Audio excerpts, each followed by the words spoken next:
Hey, this is Matt. Once again, welcome back to another video. And this is a paid request for Steven. Thank you so much for that. For those interested in requesting any type of videos, random thoughts, streams, commentaries, video game playthrough for an hour or full playthrough, whatever the case may be, feel free to send it either directly by PayPal. I do have a CashApp as well. Links are down below in the info box, and I will get to it as soon as I possibly can. So, thank you.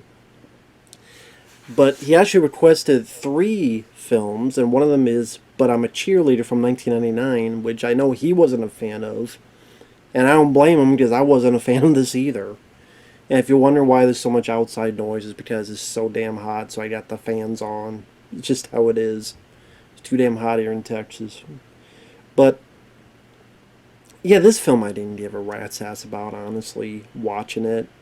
It felt like all about nothing. Like, it felt as if not much actually fucking happened in this movie.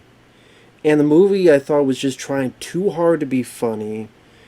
What it was trying to be was John Waters. You could tell it was trying to be John Waters badly. I mean, the lead character's mom, she was in John Waters films like Pink Flamingos and Crybaby. And it's trying to be quirky, and it's trying to be weird, and it's trying to be like a satire on conversion therapy camps. I just didn't think it was funny. I just thought it kind of just pushed, like trying to be very over the top on stereotypes. And some of the people involved I thought were kind of wasted. And I honestly didn't give a shit about the lead actress who played Megan. I thought her acting was kind of blah for me. That's just me, though. Because you know what, I already forgot what the hell her name was. I don't give a rat's ass, because it's not important to me to remember her fucking name, because I don't think she did that wonderful of a job. But the cheerleader Megan, she'll kiss her boyfriend, but she keeps thinking about the cheerleaders out there bouncing their tits and ass out. So one day she gets home and there's an intervention where, again, her mom was in, the actress was in John Waters films. Her dad's played by Bud Cort, which he's been in the Harold and Maude and other kind of weirder movies. And the person who comes up to get her to the conversion camp, I think it's RuPaul. Yeah, RuPaul. Without the makeup or anything, literally having a t-shirt that says, "Straight is great." And about how, yeah, you're gay because you're a vegan and you listen to Melissa Etheridge and other stuff. And you pretty much never see her boyfriend again, you never see her friends again. I think one of them is Michelle Williams, who was in Halloween H2O and other stuff. So pretty quickly she is put to this conversion therapy camp. Which on itself, those are such awful fucking places to begin with that should never existed in the first place. If you're gay, fine. If you're straight, fine. I don't care. But this whole conversion therapy thing is such a bunch of horse shit.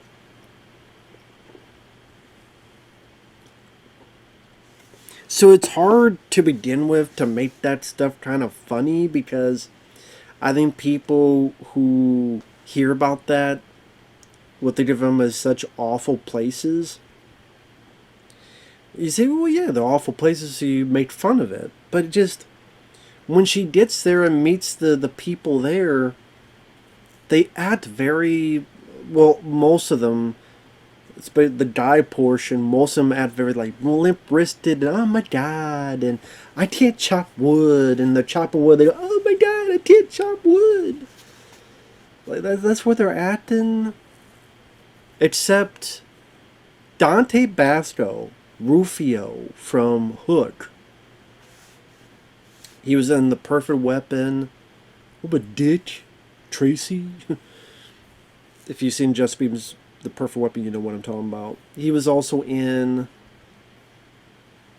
was it Blood and Bone? It was one of those films. It's been a while since I've seen that, but, or was it? I can't remember. But I like Dante Basco. He plays Dolph, this varsity wrestler who acts like Dante Basco. He just happens to be gay. Like, I didn't mind him. I wish kind of the movie was about him and his story and focused on him. I would have preferred that. Also among the guys is Tip Pardue. Yes, the guy who was in that film Driven, if you remember that movie, with Sylvester Stallone. And Tip Pardue was the lead, which was a mistake. And of the ladies, Clea DuVall is kind of the more well-known. And she was in quite a few films in this time. She was in The Faculty. She was in Ghosts of Mars. I would say The Faculty is probably people recognize her. And I liked her. I don't mind her. And I liked her more, and she was more interesting than the lead. Her character was more interesting. Her story was more interesting. How she's against all this, and she's kind of the rebel. But at the same time, even though she's the most rebellious of the bunch, she's the one most, at the end of the day, willing to cooperate, even though she deep down doesn't want to, because, well, this affected one parent, what about your other parent? And so she succumbs to it. Like, she was the more interesting character, not the lead. I just don't think the lead was really that great. Like, her reactions and her dialogue delivery, I don't think was all that. I guess she's gone on to do stuff. Good for her. I don't give a shit. I still didn't like her. And, but the way the movie looks when she gets to the conversion therapy place, the camp, it looks like Pee-wee's Playhouse. Like, everything's very pastel, very, very bright pink or blue, or like someone's dollhouse. Someone's like bigger than life dollhouse. Like, everything is just very, very trying to be kind of like, remember Edward Scissorhands with how the houses look very like that pastel color? That's what it's trying to look like. And again, the inside, like, want to be Pee-wee's Playhouse, which I'm sure is the point to try to make it, I don't know, much more satiric. And maybe, like, you can have some fun looking at the set, like the way they do that, but that wasn't enough for me. It's kind of just her, the lead, not admitting, not realizing she's gay, then realizing she is gay. Like, in the boys, like, try to do stuff, like chop wood, but they can't do it. The girls are made to clean or vacuum or do each other's nails. The leader of the whole camp is Cathy Moriarty, which I think she does what she can. I always remember her as the villain in Casper. She's done other stuff as well. She was in Copland. You know, I liked her as an actress. I think she does what she can. Dante Basco, Clea DuVall, those three I didn't mind. I like all three, or all three I find more interesting than the lead, character and acting wise. So I think that's one of the reasons why this film didn't work for me. And as a comedy, I just didn't find a lot of it funny. Like, there's a point they sneak out, they go to a club that's called Cocksucker. Gee, I wonder what this club's about. Richard Mall, and then this guy played by Wesley Mann, which I know I've seen him in other stuff, but I can't remember what it was. They used to be with the camp, but then they rejected it and decided to become a couple. So they help these kids out, for example, going to this club, trying to be a bit more free. While there, the lead girl and Clea DuVall, they start falling for each other. They start making out with each other. They start forming a bond, a relationship. There's a bit where they're back and they kind of have, I guess there's a director's cut that's just a much longer sex scene. I didn't watch that. I watched the regular cut. So it's just kind of a love scene, but it's a lot of up close kind of shots of shoulders and faces, and it's like, well, whatever. No titties, no bush, no can do for me. What can I say? If I want to see lesbians, I'll watch them on some other site.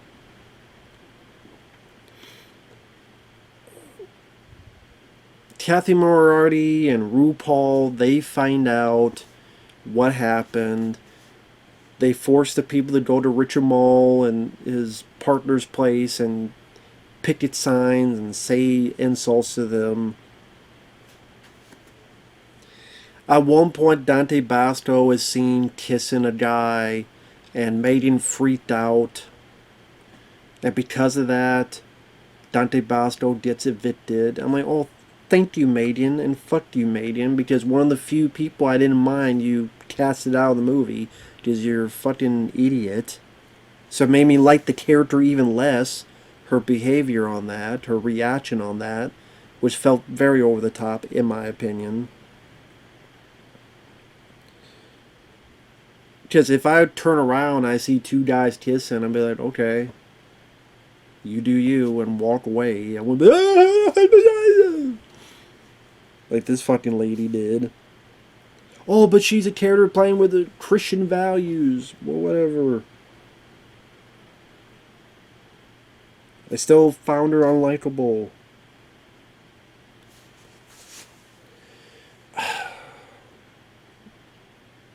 Eventually, I'm trying to remember what the fuck happened now. It's already leaving my brain. If one thing leads to another, the lead is kicked out. Clea DuVall stays. The lead goes, why don't you come with me? And Clea's like, no, I can't. Our lead is kicked out, goes to Richard Moll's place. Richard Moll from Night Court. He was in the 80s film House. I always liked Richard Moll. So it was cool to see him in this. They invite her in, and Dante Basco happens to be there as well. They talk a bit. They come up with a plan to go to the graduation that these kids are having for being converted. Pretty much they come in, Dante Basco gets, I think Kip Pardue is the guy he likes, or someone. They make out a bit and they run off. That's pretty much all you see of them. The lead grabs Clea. She's like, no, I can't do this, leave. And so the lead starts doing a cheer in front of her. Talk about how much she likes her. Clea, that finally snaps her out. Goes with her. They get in like the back of a truck and they go off and the movie's over. So Cathy Moriarty and the camp don't really get any comeuppance. They don't really get any just desserts. It's kind of, okay, that's how it is. No just desserts, no comeuppance on your, I would say, villains. The camp is still going. I don't know what happened to the other kids who graduated. I guess they're, I don't know. I guess nothing else happens. Because I don't think they really satisfied that part of the story of what happened to these other characters. Granted, they're flimsily written, but you don't really know about what happens to those characters.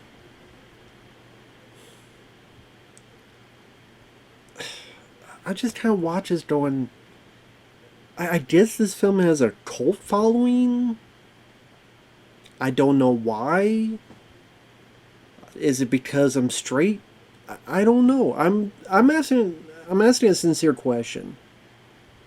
It's not me knocking someone who is into that. It's a sincere question. You just don't get it. Okay, fine. Then I just don't get it. Oh well. As a comedy, I didn't think it was that funny. As a satire, it felt not as witty or clever as it thinks it was. The lead girl I didn't give a shit about. Clea DuVall I liked as an actress, and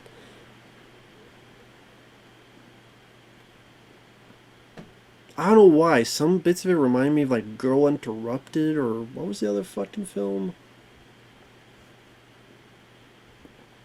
The story was another film I was thinking of. I can't remember it now.